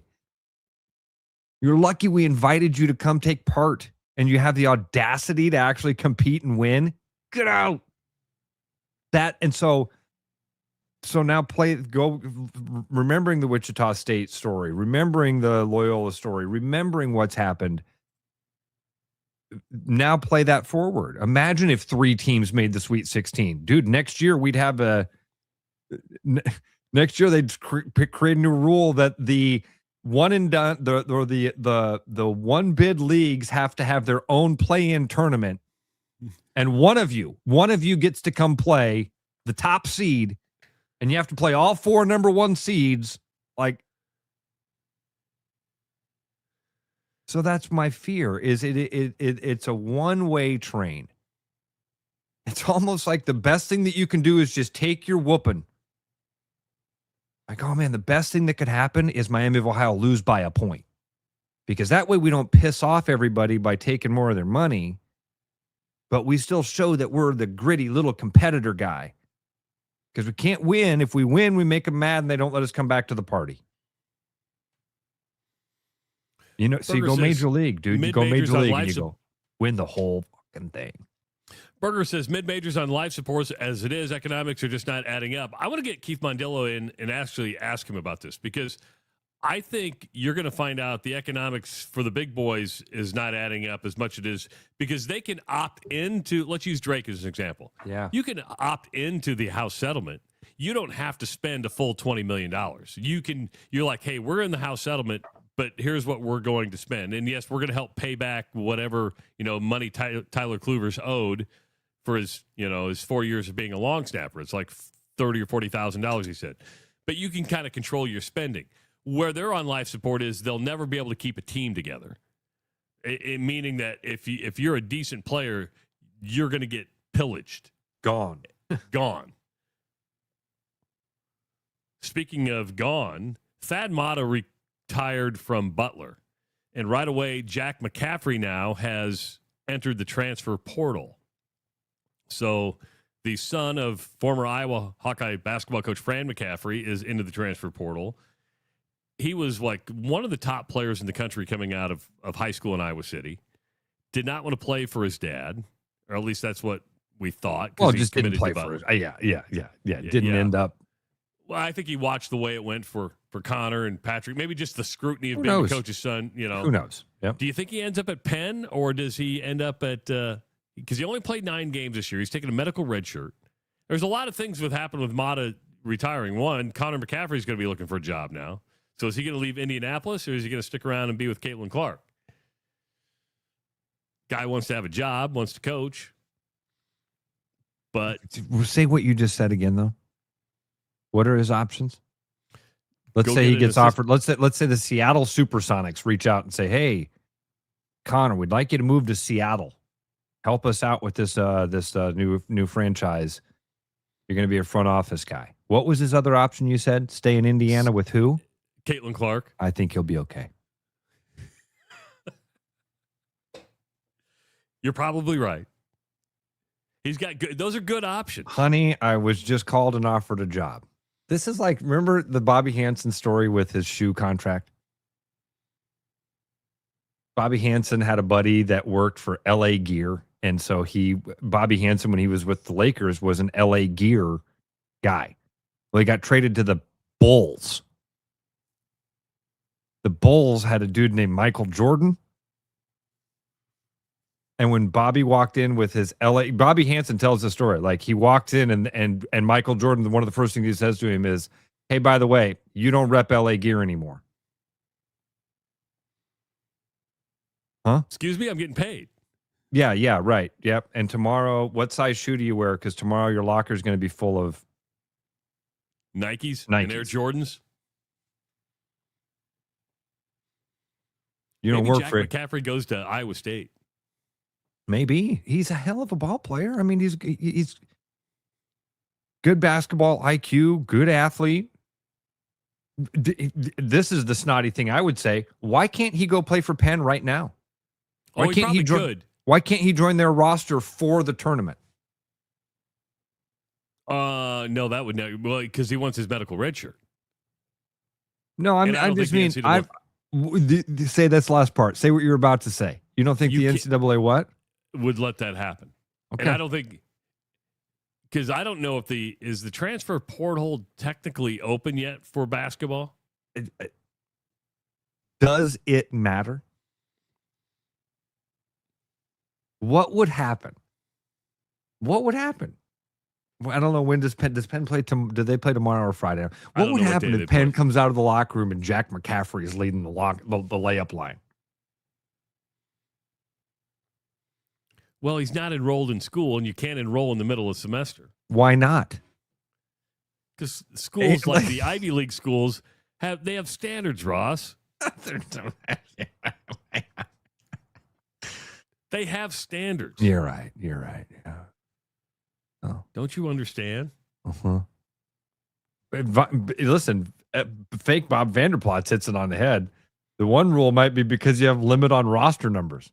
Yeah. I mean, again, I'm just being a smart ass, but I'm trying to make the point of like, it just seems like there's no rules anymore. Well, you know what? That could be a good question to ask Bill Fenley because he jumped in early. Let's take a break because that way we get more time with Coach. I'd love that. I want to use as much time as we, I just want to Well, and he likes soak having up these his fun entire morning. conversations, too. I'm just talking. I mean, it'd be interesting to see what he has to say about this. do you Bill think, Fenley- before we get to Coach Fenley, I need your prediction. Yeah. Do you think he watched the World Baseball Classic game last night? Absolutely, he watched the World Baseball Classic last night. Absolutely. If he didn't, I'd be shocked. It is the Rush Radio Show powered by Willis Automotive. Game on, keep your edge with Body Armor Sports Drink. Bold flavors, electrolytes, and hydration that goes the distance. Grab Body Armor before the grind, during the game, and after the win. Body Armor Sports Drink. Hydration that's real and better for you. Pick up Body Armor Sports Drink on your next grocery store run or convenience store trip. With the Iowa Lottery's new Millionaire for Life game, you could win $1 million a year for life. That could make you a My Dream Job is No Job millionaire. A front row tickets to every show millionaire. A hire a personal glam squad for you and your bestie millionaire. Yep, a little further. Or just to never run out of your favorite pickles millionaire.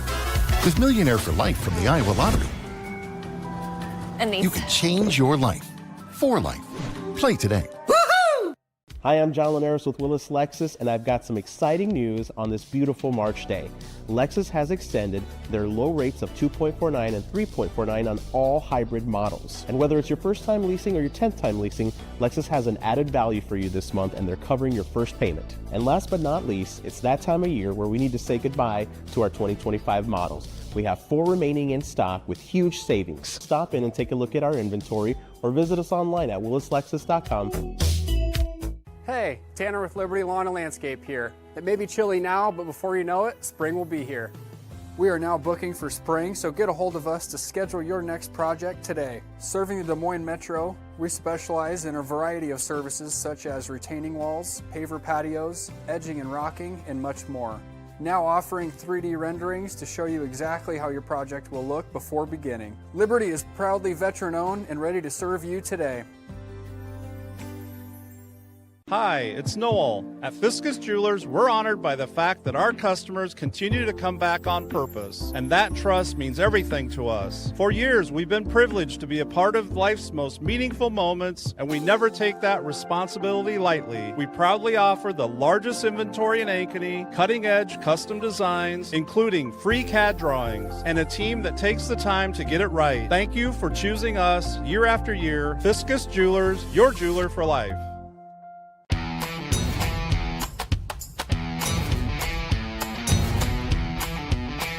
Largest selection of German beer in the world? You'll find it at the Hessen House. From Doppelbocks to Oktoberfest to Hefeweizens and Dunkels, there's no passport needed for the deliciously different beer and food at the Hessen House. So grab your friends and make it a fun night out. The Hessen House, 4th and Court, Des Moines. Hi, I'm Tom, owner of Central City Liquors. Our customers love us because we offer a large selection at an affordable price. And to keep costs low for you, we don't splurge on fancy promotions and expensive equipment. This commercial is being shot on a phone taped to a stick.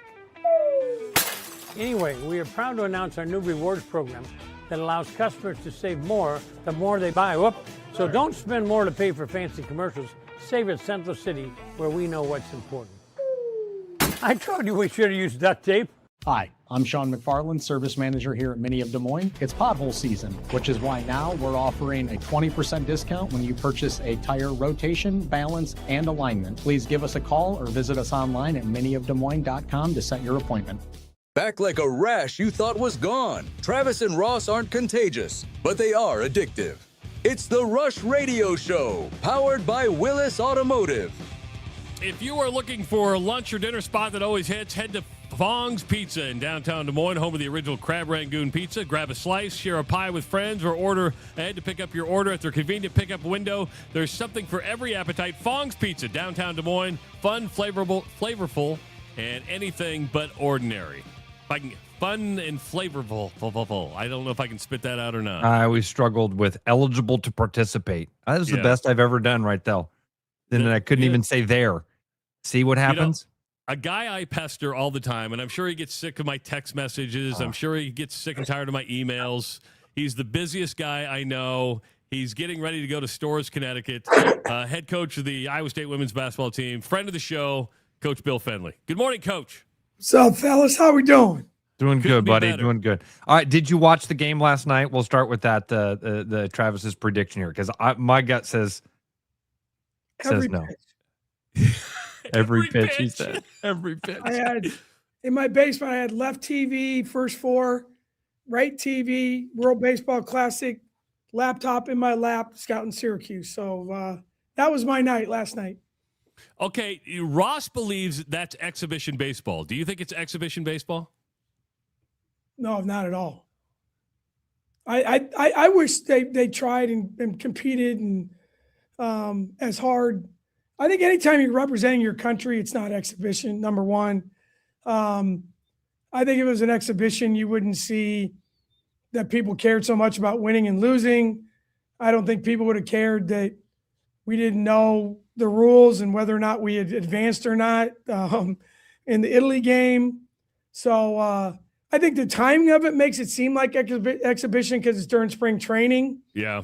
And the idea that, like even last night, Venezuela had to talk the Cubs into allowing Palencia to pitch. There you go. So maybe that gave it a little bit of an exhibition feel, but I think the way the players reacted doesn't seem like that. That's what I was clear about this with Travis, Coach, that the players certainly play with the passion. They're competitors. They want to win. When an insurance company is deciding the roster, we're playing an exhibition. That's fair. And I think, that was the thing that I think, you're trying to decide. And Scooble says, well, I'll pitch one game and then I can't pitch again. And again, obviously, those guys, they're going to make their money playing in the major leagues. They're not making their money playing in this. It's like, but I think what happens is it comes off the heels of, what you saw, in the Olympics and, those guys they're just killing each other. And 2 days later, they're playing an NHL game. So, yeah, I think it creates a little bit, and I think it's more nerve-wracking or whatever the word is when we lose in America's game, the national pastime that doesn't sit very well with people, but it was fun to watch. I really enjoyed watching it. I just loved the fact, Coach, that in March, people were excited about baseball. It was fun to watch baseball in mid-March. That hasn't happened many times in my lifetime. That was kind of neat, but that's over and it's basketball. Yeah. At least for a couple more weeks. Yeah. A couple more weeks. Yeah. March Madness is back to basketball now. Yeah. So before we dive into Syracuse and you heading out to Connecticut, was there at any point you were worried about not making the NCAA tournament? Ooh. Yeah, when we lost 5 games in a row in January, not knowing if Addie Brown was going to get back, not knowing if AJ was going to get back. Once we got them back and, we played pretty well down the stretch overall. I was not worried at that point, but you never know. I mean, that's when you live in a world that is sometimes subjective and 12 people sit in a room and decide if you're good enough, not good enough, how good are you? Sure. I mean, you never know, but it was kind of one of those years where we started out great and got a little banged up and had a bump in the road. And then to the kids' credit, that's the thing. I think I told you guys this before. One of the things that I tried to get our team to understand is I honestly believe showing up to work is a skill. I really do. And, that's what I told them. We got to show up. And, if it doesn't work out, it doesn't work out. But our kids showed up and we found a way to win enough games. And I'm very proud of them to be in this position. And not many teams have done it 7 years in a row. And we'll see what happens this weekend. You've been in this position or that position. So you have that feel for where you're at in the committee's eyes. You say those 12 people go in that room when that door closes, you're in position now after all these years. You got a pretty good idea what's going to come out. Yeah. I'm one of those guys. I'm a numbers guy. And so I sit in my office and go through it all. And I had us as an 8 seed. And I thought we'd go to Connecticut or UCLA. So yeah, you kind of, Can you tell us the Bill Fenley magic formula? How you do that? You just look at the numbers and like obviously the net. You look at now there's a thing called WOB, wins above the bubble. We just did on Monday. That's all we talked about was the WOB, but we had no idea the WOB existed. Oh, it's a big deal now. The WOB is a big deal. And then you look at strength of skill. I mean, I've done it long enough where you know what to look at. Yeah. And then you look at, I mean, the women's game's different. I mean, you got your top four and then, the teams that are going to, the one thing about the women's tournaments this year that changed it a little bit was there were no bid stealers. The teams that, if you were on the bubble, the teams you needed to win won. The Ivy League, the Summit League, there's a couple other league, Atlantic 10. There weren't very many on the women's side, and which is kind of rare, but I know in the men's side there weren't that many either, really. But this year that made it probably a little cleaner to decide who was in and kind of where to put them. So you mentioned you were watching the first four last night. You're watching World Baseball Classic. You got Syracuse in your laptop. Have you slept very much this week? And what can you tell us about Syracuse? It's not like we follow ACC women's basketball that closely. No, you don't sleep a whole lot this time of year. And that's fine. I mean, after, whenever you're done, you got a lot of time to sleep and not sleep because you got to worry about the portal, but that's a whole nother world, whole nother season coming. But Syracuse is they're a very different team than we've seen. They have a post player that's really active, long, athletic. They've had a really good year. Their coach is a really good friend of mine. Felicia Leggett-Jack's done a great job there. So it's what you'd expect in an 8-9 game. Someone makes a shot or two. You always worry about officiating because a lot of times you see officials you've never seen all year. It's a neutral court game, so the crowd, we're the second game, so the UConn crowd will leave at halftime. So it's a different feel to it, but again, it's a team that, like a lot of the Big 12 teams, I think it's a game that we certainly have every chance to win, and we certainly have a chance to lose it. It's very similar to what we went through every game in the Big 12. I didn't think there was one team in our league once we got Addie back that we couldn't beat, but I didn't think there was a team in our league that couldn't beat us either. That's the way our league was this year, and I think that's the way it is with Syracuse. We were talking earlier in the week also, Trav, about the how if it's odd to play in those arenas, Coach, where it can be an odd game time. You've got the transition of the crowds where it can go from being a pretty full arena to being empty, or vice versa, or you can just play in an empty arena at 11 a.m. How do you kind of prepare for that to happen, or are we overestimating that from a fan's perspective? No, I don't think you're overestimating it at all. I think those are all things that go into it, and I think it really impacts the guys a little more. We play at times in front of not the biggest crowds. I mean, luckily at home we don't have to worry about that. But you look at the men's tournament and those early games. There's not a lot. There's a lot of those games. There's not many people in the stands. I mean, the corporate people have bought up all the tickets, and they're not going to an 11 a.m. Nebraska-Troy game. Right. And I still remember, Coach Hoiberg, Coach McDermott, even talking to TJ.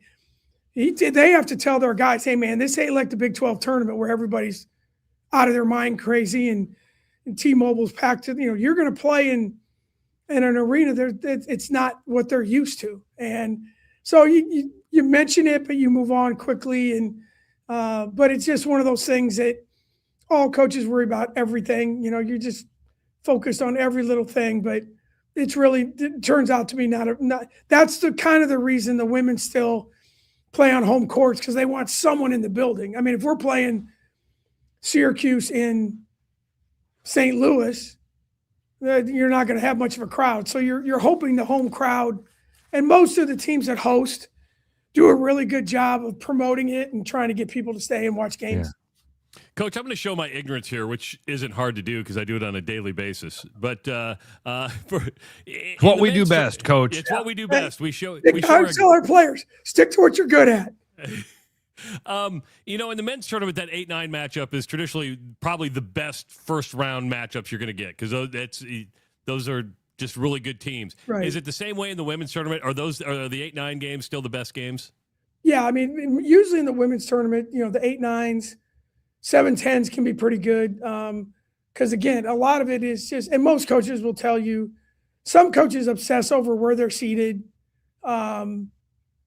Most of us, at least I don't care about that. The number one, you want a number because you're in the tournament.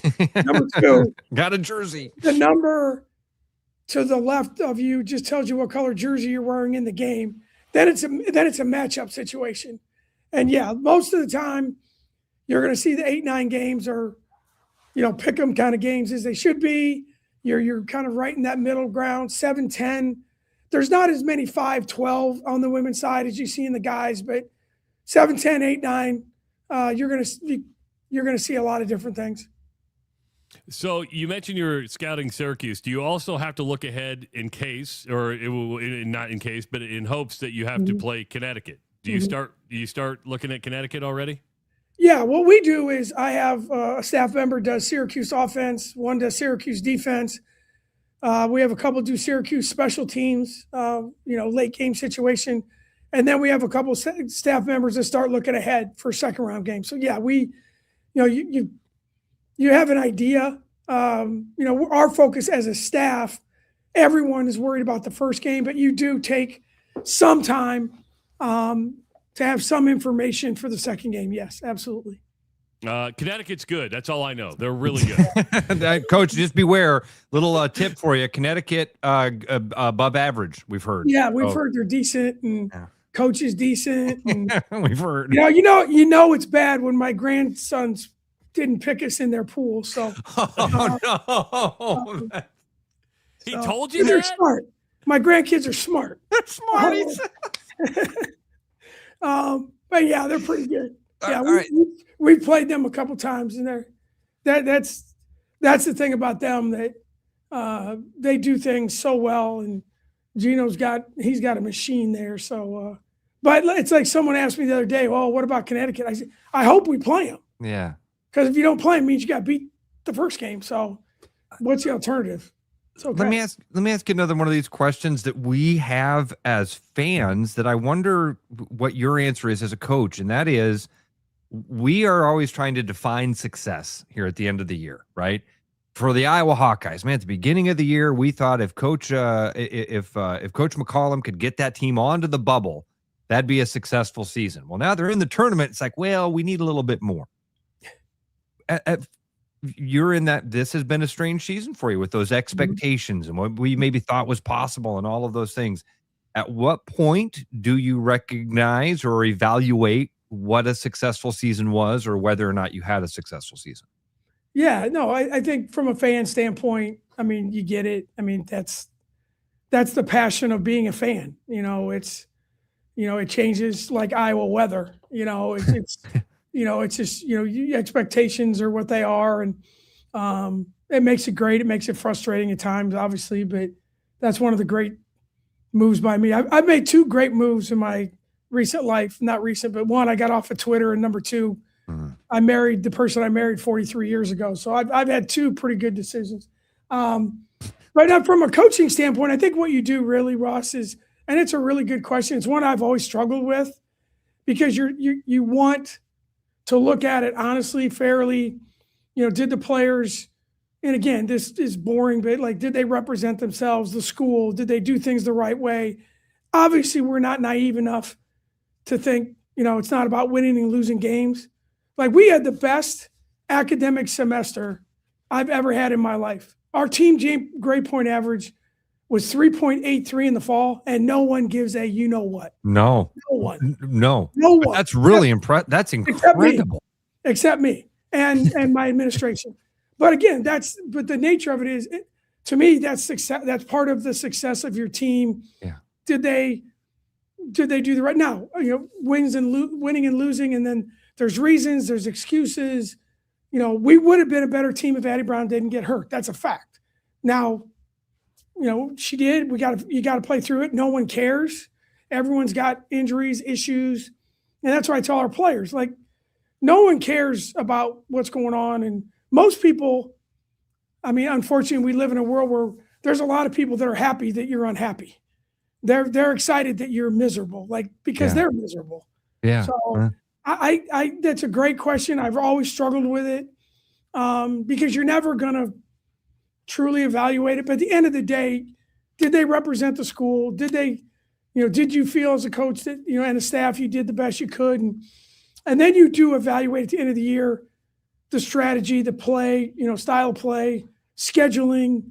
And I know it's a long answer, but the last thing is the portal world has changed how you do evaluate your team, because it every year, because it used to be, hey, did this kid get better as a junior and a senior?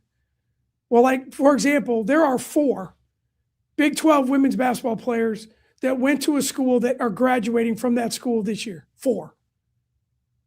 Think about that for a second.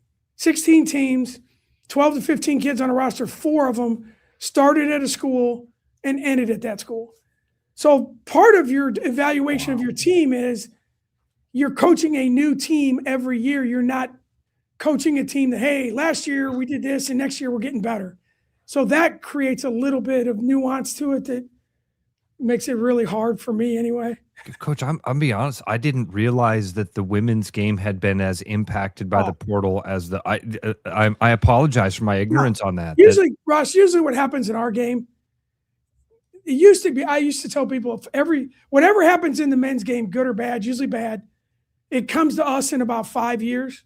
I would say now it's about 2 to 3, because everyone has figured out the money and agents and the rules and all that stuff. So no, we're in the exact same boat, except the money's not the same, obviously. The money that you see that the guys are getting, but there's money and they're chasing it. And it's okay. Every coach in the country, I promise you, even Gino, maybe not Gino, but I would say yes. Every coach in the country right now, every single one of them, whether you're in the tournament or not, is worried about their roster and who's leaving, who's coming. Every single one. And if they say they're not, they're lying. Wow. Fact. Wow. Okay. So you're living in this weird universe of you're so excited and you're in the NCAA tournament and isn't everyone happy? And no, they're not. So you're trying to balance that. And, so the portal season really starts. It's already started, but it'll start in earnest after the season. You said it's already started. I know it's not open yet. And somebody's just asking on the chat, can you take calls from potential transfers yet? No. Can agents call you? Well, agents call us to inform us about your own players. Wait. What do you mean call you to inform you about your own players? Like the deals that they want, like what are they going to do? What's next? What, we could probably do it's like the NFL, like the free agent stuff started Wednesday at 4. Well, they announced all the signings before Wednesday at 4. right. Wednesday at 4:30, all of them are done. Yeah, they're done. It's called tampering, is what it's called, and and that's the weird part about it. And I think every coach worries about it because, when you're not playing and you've been done for 10 days. No, there's a lot of discussions going on. Yeah. The portal, and you're trying to keep your girls, your ladies focused on playing UConn this weekend. Yeah. Hopefully we do. But the portal actually opens the Monday after the Final Four. That's the timeline. April 6th to the 20th. It's 15 days where a student athlete can go into the portal. Yes. Okay. I am curious about the second greatest decision you ever made in your life. Why'd you get off X? Because I went to tag you. I'm like, where's Coach? He's not there anymore. He's not there anymore. There's a lot of it that I miss because I enjoy a lot of it, just interacting with fans and talking about baseball and you do follow recruiting stuff, but it just gets too negative at times, and I just got to the point where it wasn't doing any good, and I get frustrated about something, I'm living my age. I'm not in the social media world and not on Instagram, Snapchat, whatever they invented this morning. No, I have enough. I have enough young people on my staff that if something happens, or my son Steven can just send me a picture of something he saw on Twitter. So, or X, yes, X. Sorry. And we all do it, Coach. Yeah. All right, so let's have a different sports conversation, but one that is Iowa State related. How much input do you have? And you don't retire numbers with Iowa State, but you do retire jerseys, right? Yeah. I mean, names get put into the rafters, but numbers don't get retired. Yes. Is that something that you have 100% control of? Do you get input? Do you get to put this to a committee? And just like home, I have zero input. Zero. I'm along for the ride. No. That's all. I make suggestions that I think this person should be in. Every school does it different. Yeah. Our school at Iowa State, we have it's hard. It is very hard to get your name in the rafters. Yeah. And then there's other schools. I mean, we've played teams that they retire a kid's jersey on senior night.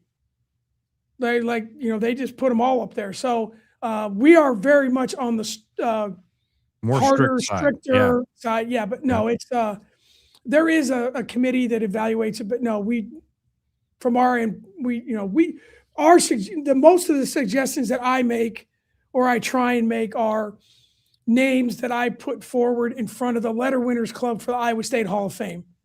Oh, okay. Yeah. That's the athlete-based committee.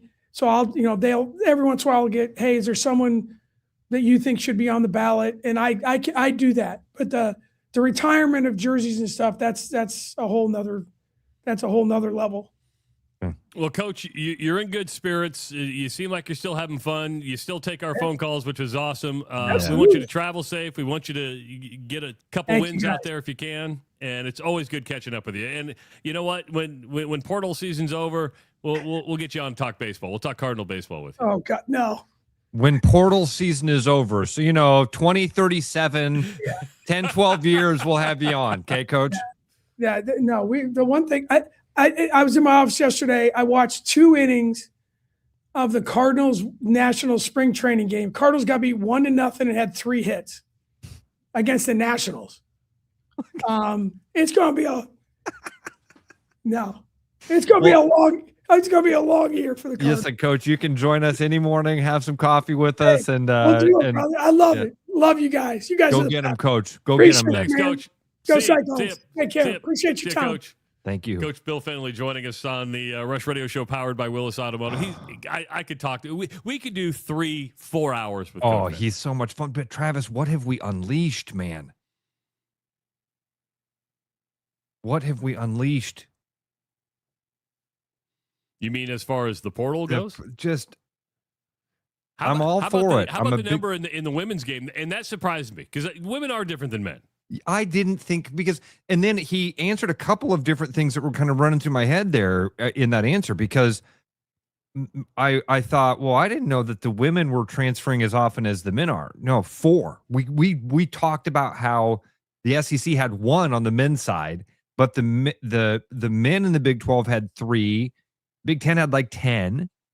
4 in the Big 12 for the women's side? 4. That's crazy. And I have a feeling you brought up the retirement of numbers because Matt Leinart has told USC, whose number 11 is retired, there's no way in hell he's going to unretire his number. And I think it's based out of the portal, Ross, because he said, for some 5-star quarterback who's only going to be there a year or 2 years, I'm not going to do it. I like the idea of putting a jersey and a name in a rafter, but keep numbers are not. It's just a number. Dude, unbelievable. Matt Leinart thinks he owns the number 11 at the at USC forever. Here's what I don't understand is, why do you have to ask his permission? Exactly. That's USC. Say sorry, he's wearing number 11. And that's kind of what I was getting at with Coach Fennelly. I thought maybe you'd want to have, because I bet he would have had a fun opinion on that. But that's the part that I was like, the article should have been, despite his objections, USC will allow someone to wear number 11. Matt Leinart's number 11. He said, "Now if my boys," he goes, "I got a boy at SMU, so it won't be him. But if I got 2 more sons." I'm sorry. They can wear I it didn't for a mean. living. Yeah. Look at you, Yeah. flipping Up the bird. yours, dude. Well, if it's my kid, if it's my kid, if it still says my name on it, then you guys can use it. Oh, I'm sorry. I'll stop. Get lost is what they should have said. The phone call should have been, "Hey, Matt, this is a courtesy phone call to let you know that the world has changed. And your number can still be in the end zone. Your at the name is Coliseum. still up there. Yeah. You won a Number Heisman 11, Matt Trophy. Leinart. We all remember it. Yep. And then next to it might be, by the way, you know the Yankees have multiple number 8s retired? Bill Dickey and Yogi Berra both wore number 8 because one of them had already taken over the number before the first one was 42. The Yankees have number 42 retired 2 times. One is for Jackie Robinson because every team, again, that's a guy that I think is worthy of it. That's an acknowledgement of like, hey, what this dude went through and the acknowledgement of what was happening in this era. That number will forever represent that thing in all these MLB stadiums. But Mariano Rivera was already wearing it when they did that. So number 42 is retired twice for the Yankees. Retire numbers twice. Or just put your name and give him a statue, put it in the rafters, and say the number's open. Is Matt Leinart like a mega douche? Or is this, I mean, it just seemed weird. I saw this morning. I'm like, what the? I think it comes off wrong. Maybe it's all how you interpret it, right? Yeah. I interpret it as like, hey, guy's not going to be there 4 years. He's not going to be, it's like, if you're going to be there for 4 years, do it. You'd probably have a little bit more grace. But now with, hey, I'm going to give up you're coming to ask me for this. The guy may only be there a year and then transfer to and go be a star at Oregon, Which is true. And then if that's the case, he wore your number for 1 year. And then it's back. Then nobody's wearing it again. Once you open it. But let's get away from the number thing. Thank you. You know, unless, you know, if Pat Tillman's number is retired at Arizona State, I'm fine with that, right? I mean, Pat Tillman was Pat Tillman. That'd be life for the country. Rare exceptions. Yes. But for the most part, just put your name in the. What means more? Nobody wears your number, or every time you go back to your alma mater, you see your name in the rafters. I think that would mean more than nobody gets to wear my number. Totally with you. Yeah. Totally with you. I'm just, Mike, thank you for putting a question mark at the end of that. He wrote, Ross is a douche? Question mark? No, Ross is not a douche. Only sometimes.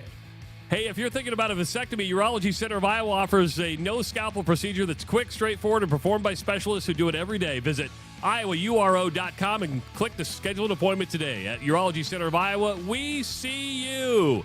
It is the Rush Radio Show powered by Willis Automotive. We're back tomorrow at 6 a.m. Have a great Wednesday, everybody. Start spreading the news, 'cause it's time to buy booze, and there's only one place to be. You can see all your friends, the good times never end, unless you're just loitering. It's Central City. We can make your dreams come true. No guarantee your dreams will come true. Central City. All this booze is waiting for you. Look at all this booze. Hi, Noel from Fiscus Jewelers. Thinking about popping the question? Take their breath away with a diamond you can trust. Rare and forever natural diamonds. Thoughtfully selected and pre-screened using advanced technology. If you don't see exactly what you're looking for, we'll custom design it together. Our experienced team is here to help you create something truly meaningful. And let's not forget about the guys. We proudly offer the largest selection of men's wedding bands around. Fiscus Jewelers, your jeweler for life. At Willis, we have a simple philosophy. We treat every guest like a guest in our own home. That means a stress-free environment where you can be cared for by our knowledgeable service team or find that perfect vehicle. Like the stylish Sentra, now leasing for $299 a month with zero due-it signing. Or 0% up to 60 months and 3 years of free maintenance on the luxurious new Murano. At Willis Nissan, we're here to take care of you and your vehicle. Welcome to Willis Nissan. With the Iowa Lottery's new Millionaire for Life game, you could win $1 million a year for life. That could make you a My Dream Job is no job-ionaire. A front row tickets to every show-yonaire. A hire a personal glam squad for you and your bestie-yonaire. Yep, a little further. Or just to never run out of your favorite pickles-yonaire. With Millionaire for Life from the Iowa Lottery, you can change your life for life. Play today. Keep your edge with Body Armor Sports Drink. Bold flavors, electrolytes, and hydration that goes the distance. Grab Body Armor before the grind, during the game, and after the win. Body Armor Sports Drink. Hydration that's real and better for you. Pick up Body Armor Sports Drink on your next grocery store run or convenience store trip. Missing a quality, home-cooked meal? You know, the kind Mom used to make? Lucky for you, we found her recipe book. Welcome to the High Life. Welcome to the champagne of bars. Back to the Rush. Strong opinions, weak filters, and just enough sense to stay on the air. It's the Rush Radio Show, powered by Willis Automotive.